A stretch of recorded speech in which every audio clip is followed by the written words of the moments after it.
Bismillahirrahmanirrahim. Assalamu alaikum students. How are you all? I hope so that you all will be fine.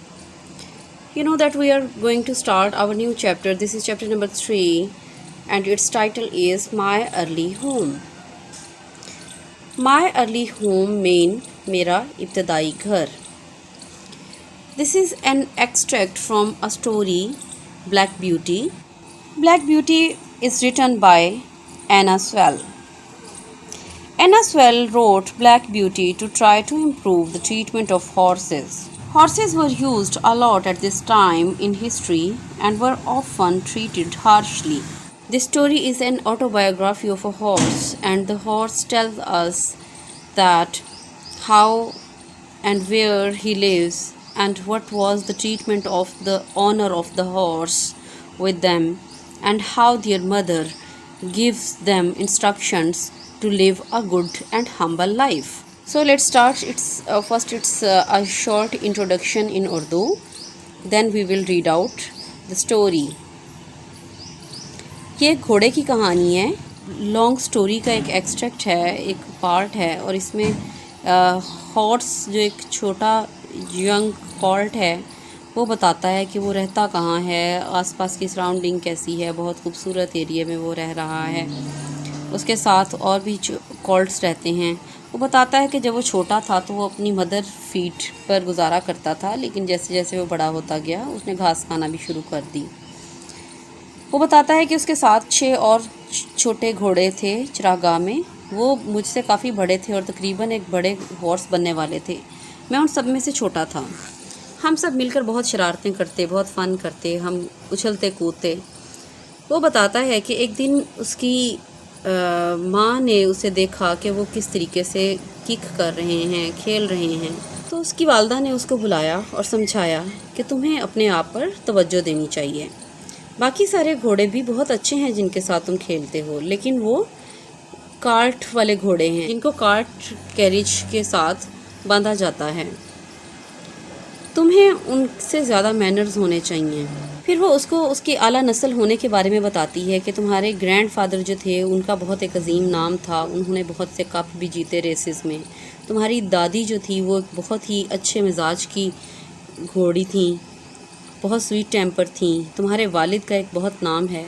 इस वजह से तुम्हें इन सब चीज़ों के ऊपर ख़ास फोकस करनी चाहिए और बहुत जेंटल और अच्छा इंसान बनना चाहिए. वो कहता है कि मैं अपनी माँ की नसीहत को कभी नहीं भूला, क्योंकि मैं जानता था कि मेरी माँ एक बहुत ही अच्छी जो है बहुत ही अक्लमंद पुरानी घोड़ी है और मास्टर की बहुत ज़्यादा पसंदीदा और आइडियल भी है.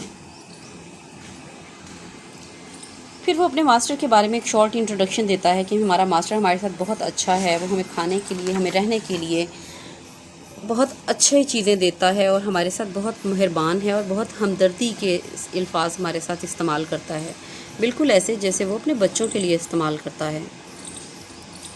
और वो उसे बहुत प्यार से डार्की कहता है, क्योंकि वो कहता है कि मेरा कलर थोड़ा डार्क है. जब भी कहीं बाहर से उसका मास्टर आता है तो उसकी माँ उसे बहुत अच्छे तरीके से वेलकम कहती है और आहिस्ता आहिस्ता चलकर उसकी तरफ जाती है. और जब भी मालिक को कहीं बाहर किसी दूसरे शहर में जाना होता है तो वो अपनी गाड़ी के साथ मेरी माँ को ही लेकर जाता है. जैसे ऐसे लगता है जैसे वो हम दोनों से बहुत प्यार करता है. फिर वो एक दिन की स्टोरी सुनाता है कि वहाँ पे एक प्रो बॉय आता है जिसका नाम डिक है, और वो डिक जो है इनको बहुत तंग करता है. वो इन पर छोटे छोटे कभी पत्थर फेंकता है, कभी उन्हें टीज़ करता है, स्टिक के साथ मारता है. कहता है हम इसको माइंड नहीं करते, सम टाइम बस हम भाग के दूसरी जगह चले जाते हैं. बाज़ औक़ात हमें उसके पत्थर जो हैं वो हिट भी करते हैं, लग भी जाते हैं और हमें ज़ख्मी भी कर देते हैं. फिर वो बताता है कि एक दिन ऐसा ही वाक़या दोबारा हुआ और मास्टर जो था हमारा वो हमें अगली खेतों से देख रहा था. उसने जब ये सब होते देखा तो उसने एक पलक झपकते हुए छलांग लगाई और डिक को बाजू से पकड़ लिया.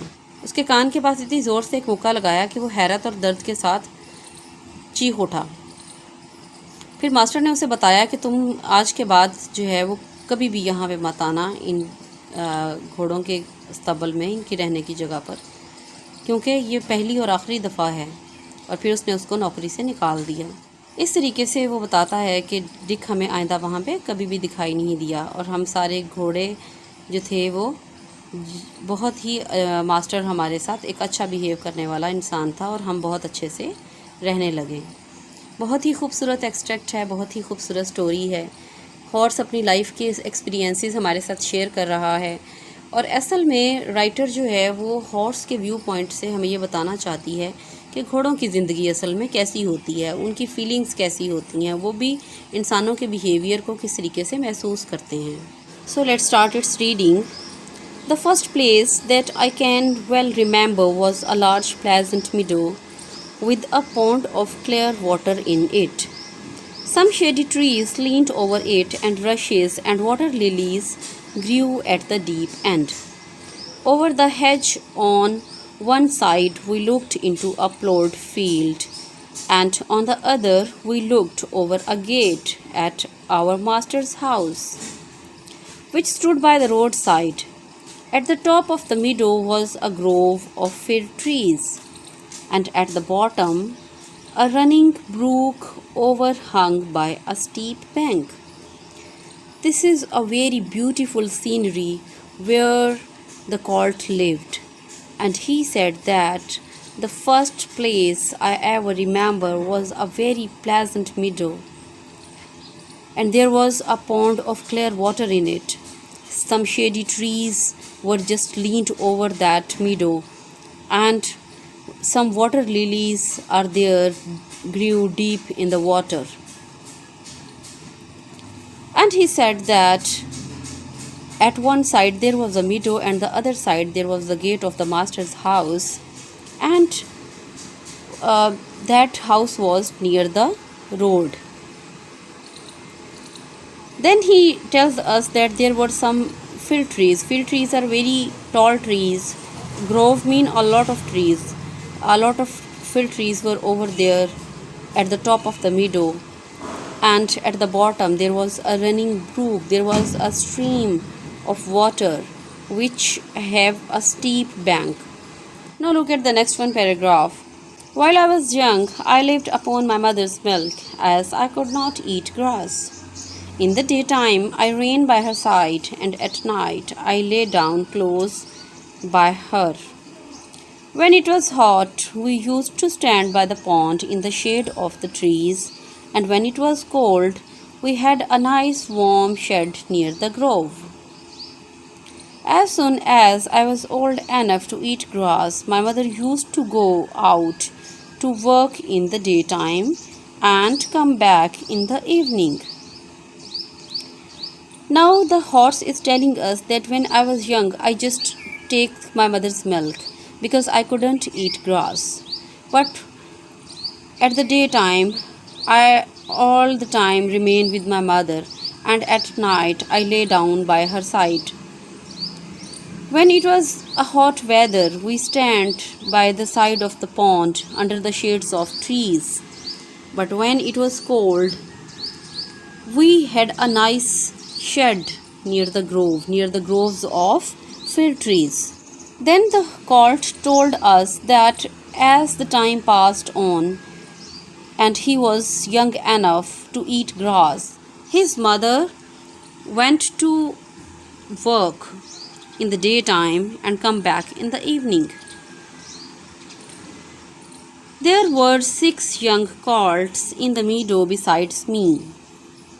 They were older than I was. Some were nearly as large as grown-up horses. I used to run with them and had great fun. We used to gallop all together round and round the field as hard as we could go. Sometimes we had rather rough play, for they would frequently bite and kick as well as gallop. Now the colt tell us that there was 6 other young colts in the meadow besides him, and they were all near about a grown-up horses, and I was the youngest. And he said that we all day make great fun. We used to gallop together in the field, and we go here and there. At some time the day was very rough. The day was not good because they frequently bite each other, kick each other, and gallop here and there. One day, when there was a good deal of kicking, my mother whinnied to me to come to her, and then she said, I wish you'd pay attention to what I'm going to say to you. The colts who live here are very good colts, but they are cart horse colts. And of course, they have not learned manners. You have been well bred and well born. Your father has a great name in these parts, and your grandfather won the cup 2 years at the Newmarket races. Your grandmother had the sweetest temper of any horse I ever knew, and I think you have never seen me kick or bite. I hope you will grow up gentle and good and never learn bad ways.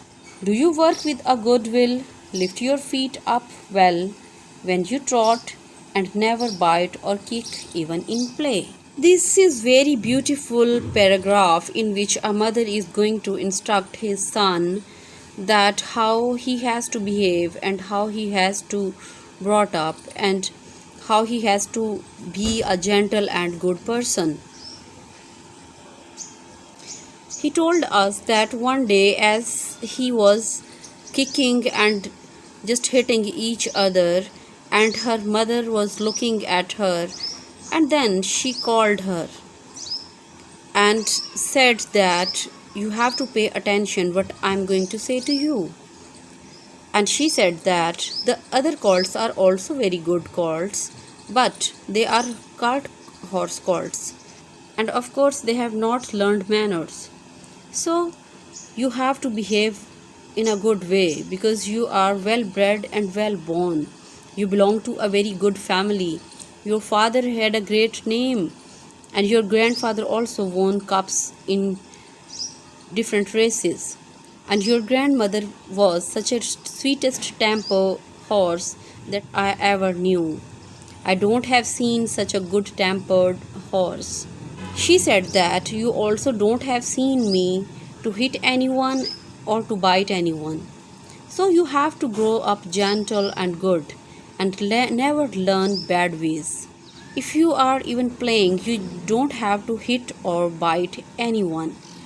And these all are the instructions of the mother horse to his baby horse. Now look at this next one paragraph. I have never forgotten my mother's advice. I knew she was a wise old horse, and our master thought a great deal of her. Her name was Duchess, but he often called her Pet. Our master was a good, kind man.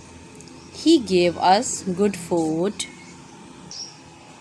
good lodging, and kind words. He said that I have never forgotten my mother's advice because I know that she was a wise old horse, and my master loved him very much.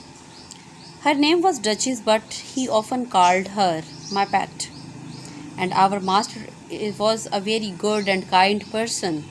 He gave us very good food, and he takes care of our shelter, our homes. And he always used kind words. He spoke as kindly to us as he did to his little children. We were all fond of him, and my mother loved him very much. When she saw him at the gate, she would neigh with joy and trot up to him. He would pat and stroke her and say, Well, old Pat, and how is your little darky? I was a dull black, so he called me Darky. Then he would give me a piece of bread, which was very good, and sometimes he brought a carrot for my mother. All the horses would come to him, but I think we were his favorites. My mother always took him to the town or a market day in a light gig. He is telling us about the behavior of the master, that how he behaves with them. His master was very kind to them, as he spoke to his little children. He said that we were also very fond of him and we loved our master. My mother also loved him very much, and whenever she saw him at the gate, she just make a sound with joy and just go to him. He pat him and stroke on her back and say, "Well, old pet, and where is your little darky?" Actually, he was calling me little darky because I was a little dull black in color, and he called me darky. Then he gave me a piece of bread that was such a delicious food for me, and sometime he brought a carrot for my mother. All other horses also loved him, but I thought that we were his favorites. My mother always took him anywhere he wanted to go with a little gig, with a little two-wheeled carriage. Whether he wanted to go to the market or whether he wanted to go to somewhere else. There was a ploughboy, Dick, who sometimes came into our field to pluck blackberries from the hedge. When he had eaten all he wanted, he would have what he called fun with the colts, throwing stones and sticks at them to make them gallop. We did not mind him much, for who could gallop off? But sometimes a stone would hit and hurt us. He then tells us that there was a ploughboy, Dick, who sometimes came in the field to pluck up blackberries. When he completed eating them, and throw sticks and stones to make us gallop. We did not mind him so much, but sometimes his stones hit us and hurt us. One day he was at this game and did not know that the master was in the next field, but he was there, watching what was going on. Over the hedge he jumped in a snap and catching Dick by the arm. He gave him such a box on the ear as made him roar with pain and surprise. As soon as we saw the master, we trotted up nearer to see what went on. "Bad boy," he said, "bad boy to chase the colts. This is not the first time, nor the second, but it shall be the last. There, take your money and go home. I shall not want you on my farm again." So we never saw Dick any more. Old Daniel, the man who looked after the horses, was just as gentle as our master. So we were well off. He said that one day this game was just carried on by Dick, and he didn't know that our master is looking him from the next field. But he was watching that what's going on. But he quickly jumped over there and catch the Dick by the arm. He gave him such a hit on the ear that he roared with pain and surprise. But the master told him that you are such a bad boy. You are just chasing the colts and just going to hit them badly. So he warned him that not this is the first time and not the second time. It shall be the last time. And you just take your money, your wages, and just go to home. I don't want to see you here again. So he said that I never saw Dick again on the farmhouse. Old Daniel was the person who was over there to look after the horses. He said that old Daniel was also very gentle to us as our master is. So we were all very happy with him. This is actually the whole story and whole the autobiography of the horse that he is telling us about each and everything, that where he lives, how his master is behaving, how he is behaving with other colts and how other colts are behaving with him, and what was the treatment of different people with him. So I think so this is very interesting story and you have learnt a lot, and you just have to read it out and you just have to understand the difficult meanings of this story. So take care of yourself. Allah Hafiz.